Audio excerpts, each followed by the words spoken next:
warahmatullahi wabarakatuh.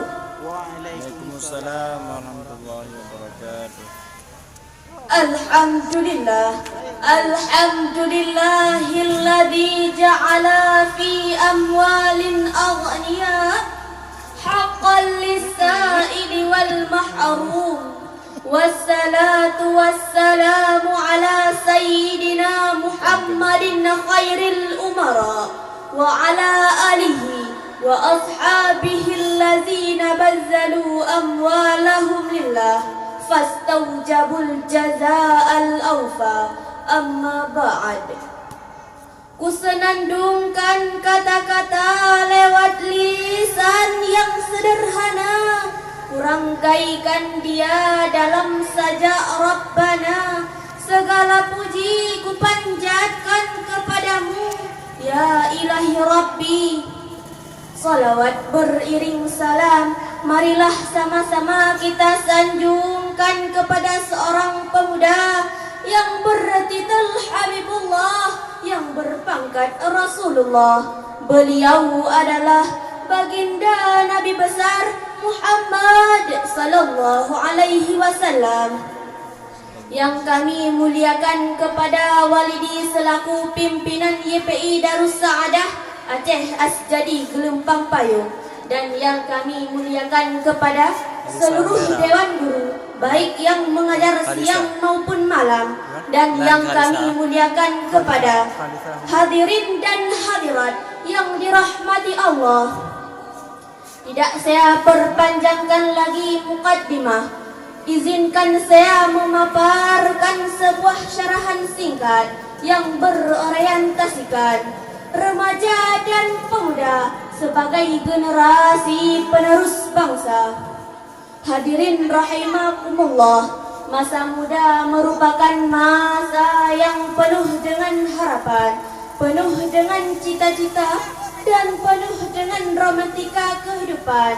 Keindahan masa muda dihiasi dengan bentuk fisik yang masih kuat, berjalan masih cepat, pendengaran masih akurat, pikiran masih cermat, kulit wajah indah mengkilat. Walaupun banyak jerawat, tetapi tidak gawat karena masih banyak obat di toko-toko terdekat. Oleh karena itu, pantas bila remaja dan pemuda menjadi salah satu penentu maju dan mundurnya suatu negara, sebab terbukti sejak zaman dahulu kala hingga saat ini dan masa yang akan datang, sesuai dengan fitrahnya pemuda dan remaja sebagai tulang punggung suatu negara, penerus estafet perjuangan terhadap bangsanya. Sebagaimana Syekh Mustafa Al-Ghalani, seorang pujangga Mesir, mengatakan, "Anna fi yadi syubbani amral ummah wa fi aqdamiha hayataha." Sesungguhnya pada tangan-tangan pemudalah urusan umat, dan pada kaki-kaki pemudalah terdapat kehidupan umat. Mengingat betapa pentingnya remaja dan pemuda sebagai generasi penerus bangsa, maka pada kesempatan yang baik ini kita akan membicarakan remaja dan pemuda sebagai generasi penerus bangsa dengan landasan firman Allah dalam Al-Quran surah An-Nisa ayat 9. Bismillahirrahmanirrahim. وَلْيَخْشَى الَّذِينَ لَوْ تَرَكُوا فِي خَلْفِهِمْ ذُرِّيَّةً ضِعَفًا خَافُوا عَلَيْهِمْ فَلْيَتَّقُوا اللَّهَ وَلْيَقُولُوا قَوْلًا سَدِيدًا, yang artinya, dan hendaklah takut kepada Allah orang-orang yang seandainya meninggalkan di belakang mereka anak-anak yang lemah, yang mereka khawatirkan terhadap kesejahteraan mereka. Oleh sebab itu, hendaklah mereka takut kepada Allah dan mengucapkan perkataan yang benar. Hadirin rahimakumullah, Profesor Dr. Bakharuddin Yusuf Habibi mengatakan, setidaknya ada 5 kelemahan yang harus kita hindari, yakni lemah harta, lemah fisik, lemah ilmu, lemah semangat hidup, dan yang sangat ditakutkan adalah lemah akhlak. Hadirin, jika 5 kelemahan ini sudah melekat pada diri pemuda dan remaja kita, saya yakin mereka bukan sebagai pelopor pembangunan, namun sebagai virus pembangunan, penghambat pembangunan, bahkan penghancur pembangunan. Hal tersebut mengajarkan kepada kita semua selaku penerus generasi bangsa saat ini dan yang akan datang agar memiliki semangat juang yang tinggi serta tanggung jawab penuh terhadap nusa bangsa dan agama yang kita anut saat ini. Sebab the young today is the leader tomorrow. Pemuda hari ini adalah jago-jagonya pemimpin yang akan datang. Dengan demikian hadirin, Islam tidak mengenal istilah pemuda pengangguran, pemuda miskin, pemuda malas, tapi yang diinginkan oleh Islam adalah pemuda-pemuda yang agresif, inovatif, progresif, dan produktif.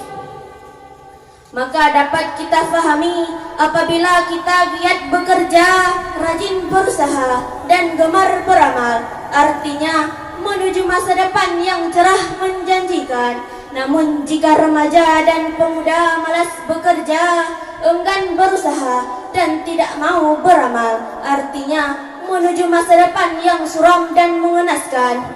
Sebab al-kaslu la yut'imul aslah, insan yang pemalas tidak akan merasakan manisnya madu.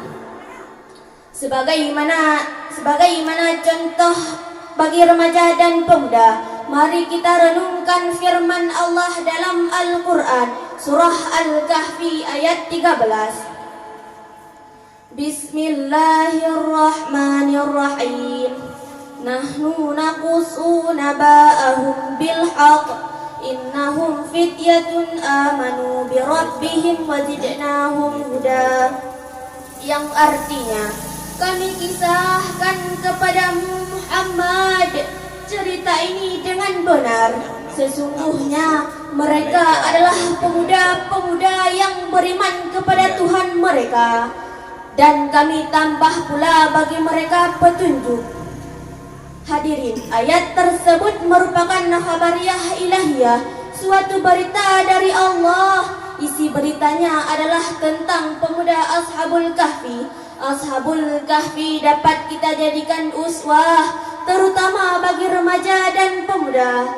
Ashabul Kahfi merupakan simbol personifikasi pemuda-pemuda teguh pendirian, pemuda-pemuda kuat mempertahankan iman, pemuda-pemuda kuat mempertahankan akidah.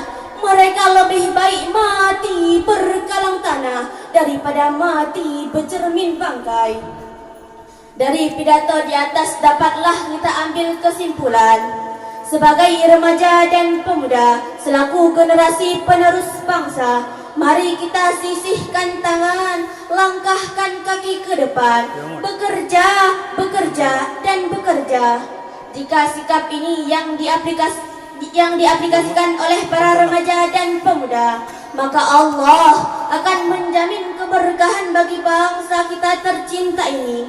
Sebagaimana Dr. Muhammad Sulaiman Al-Asqari dalam kitab Zubdat At-Tafsir min Fathil Qadir menjelaskan, i'malu ma syi'tum, bekerjalah sesuai dengan skill masing-masing.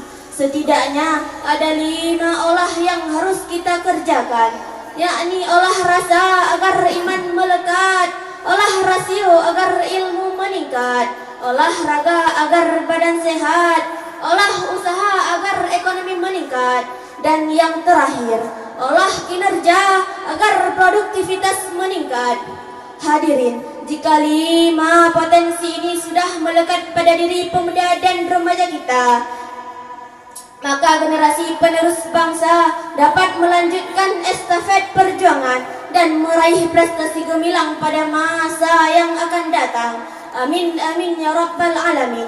Cukup di sini dulu pidato saya, lebih dan kurang saya mohon maaf. Wabillahi taufiq wal hidayah. Wassalamu alaikum warahmatullahi wabarakatuh. Waalaikumsalam warahmatullahi wabarakatuh.